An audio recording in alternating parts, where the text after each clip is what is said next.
something within you eventually lets go. Not because you gave up, not because you no longer care, but because staying will always cost more than leaving. It does not arrive with drama. There is no final argument. No one raised their voice. Just a gentle knowledge that sinks into your chest. You have been here before, staying longer than you should, trying to comprehend, fix, and make room for everyone, even if there was none left for you. And you may have long assumed that walking away signified failure, that you left indicated that you did not love, try, or explain enough. But here's when things start to change. Because the empathy that walks away is not fleeing. They are responding to something deeper. For so long, your empathy may have kept you stuck in situations that gradually depleted you. You felt what others did. You sensed their anguish, bewilderment, and wounds, and you stayed in the hope that your presence would soothe them.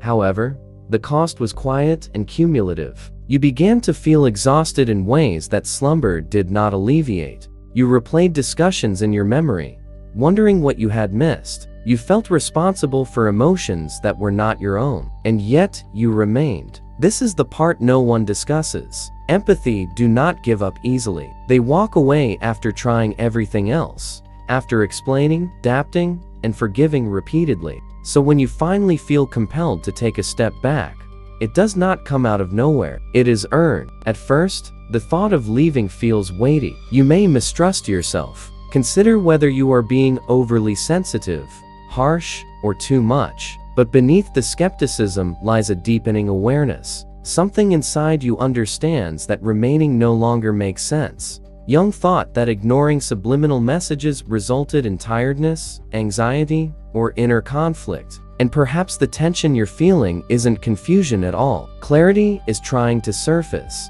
You begin to observe how your body reacts when you consider walking away. A tiny sense of relief, a deeper breath than usual. You were surprised by the relief because you expected leaving to be more painful. And this is where the power begins to manifest. Nor in rage, nor in blame, but in truth. Walking away does not mean you have stopped caring. It means you should cease sacrificing yourself in order to prove that you do. You stop bargaining your worth through perseverance. Stop equating tolerance with love. When you choose to step back, something inside you changes. Your nervous system begins to settle. Your thoughts slow. You are no longer scrutinizing every contact for significance or risk. You begin to feel present again. However, this is when things take an unexpected turn. When an empath walks away, the world typically does not react as they expect. There could be perplexity, quiet, or even resistance. People who are used to your continual availability may suffer with your absence, not because you are weak, but because you are dependable. And now that dependability has limitations, this can be uncomfortable. You may feel bad about choosing yourself. You may question if you should go back, explain further, or soften your decision. But this is the calm truth. The decision to walk away was not based on impulse. It stemmed from awareness, from noticing patterns objectively rather than emotionally. Recognizing the link without mutual respect gradually erodes you. And what happens next astounds most people. You do not feel empty when you step away. You sense space. There is space to breathe. Allow yourself to feel your feelings without intervention. Space to reflect on how much of yourself you have been hiding to keep things stable. This area can feel strange at first, even lonely, but it's also fertile, because in this space, you can reconnect with aspects of yourself that have been quiet for a while. Your intuition gets clearer, your preferences resurface, your inner voice becomes stronger. You are no longer drowning in emotional cacophony, and slowly, you begin to see the scenario you left with fresh eyes. Not through guilt or wanting, but through comprehension. You can observe how much energy you contributed without receiving. How often did you decrease your needs? How often have you remained mute to maintain harmony? And instead of anger, you feel compassion for yourself? This sympathy is not sentimental, it's grounding. It enables you to accept your past decisions without shame. You now realize that you remained because you cared, and you went because you finally cared about yourself. This is the essence of emotional detachment. Not cutting off feelings, but letting go of attachments to results that cost you your completeness. Jung defined individuation as the road to becoming an integrated self. Walking away mindfully is often part of that path. You are no longer dividing yourself in two. The portion that feels deeply and the part that protects start to work together, and this integration alters how you conduct yourself.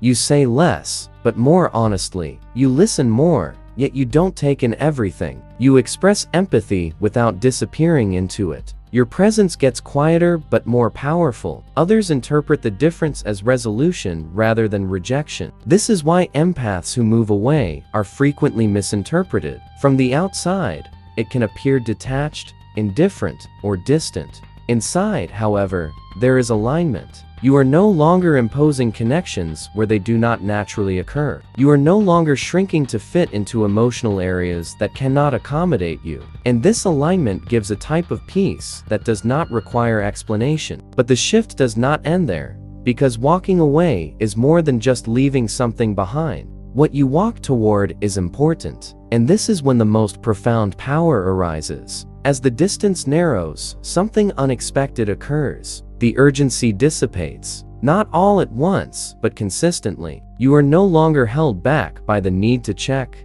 explain, or revisit. Your thoughts have stopped circling the same questions. Your body feels less stiff without even attempting to relax it. This is how you know the decision was valid, not because it was simple, but because it instills a peaceful sense of righteousness. Walking away creates a level of silence that you may not have encountered before, and at first, the silence can be unpleasant. When you've spent so long tuning into people, quiet can feel strange. However, this is where the deeper work takes place. In the silence, you begin to hear yourself again, not the version that established your expectations, but the one that existed before you learned to over-adapt. You notice what you like without seeking approval, what drains you without any justification, what makes you feel protected without explanation. And this awareness alters how you perceive the past. Moments when you were perplexed, but then begin to make sense. You can check how frequently you stayed because you felt responsible. How often have you mistaken emotional intensity for intimacy? How frequently do you believe that quitting will make you the problem? However, those beliefs are beginning to loosen. Jung thought that bringing unconscious patterns to light freed us from their influence. Much of what had previously kept you stranded was still present. Fear of being misunderstood, the guilt of prioritizing oneself, the concept that empathy had to be demonstrated by endurance.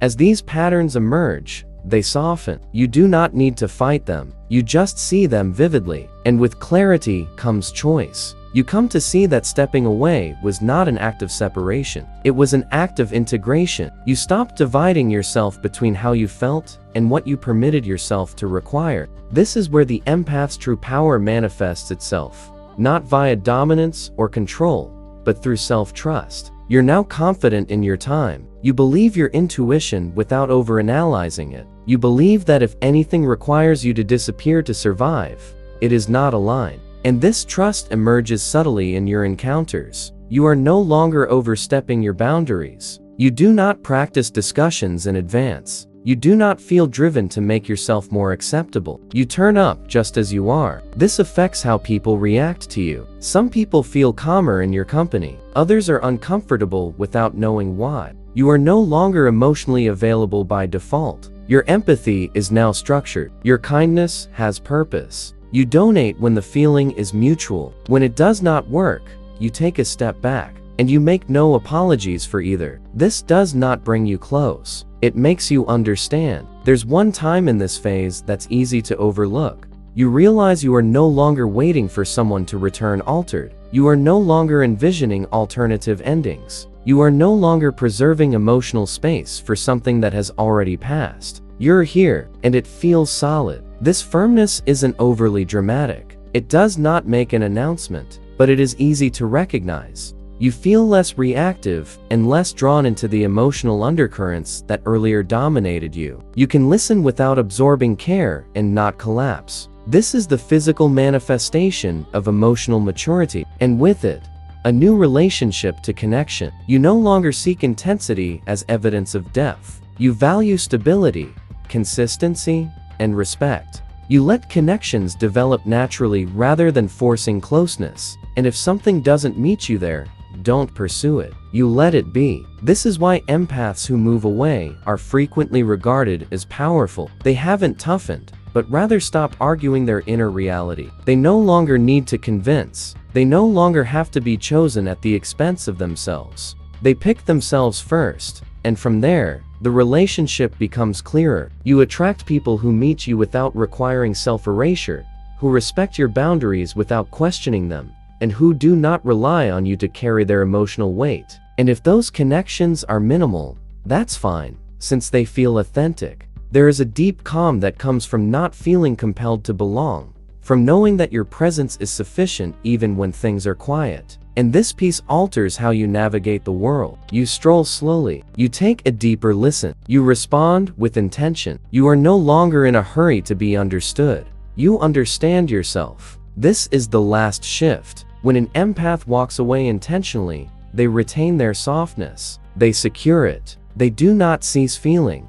They cease bleeding. They do not withdraw from life. They re-enter on their own terms. And this is where the true power rests. Not in the departure itself, but in what follows. A sense of self that does not crumble under strain, a heart that remains open while being protected, and a presence that does not need to explain why it is stable. You have not become distant. You've taken root, and from that foundation, you may decide whether to stay, when to give, and when to leave again if necessary. Not out of fear or anger, but out of respect for life. You are now living from the inside out,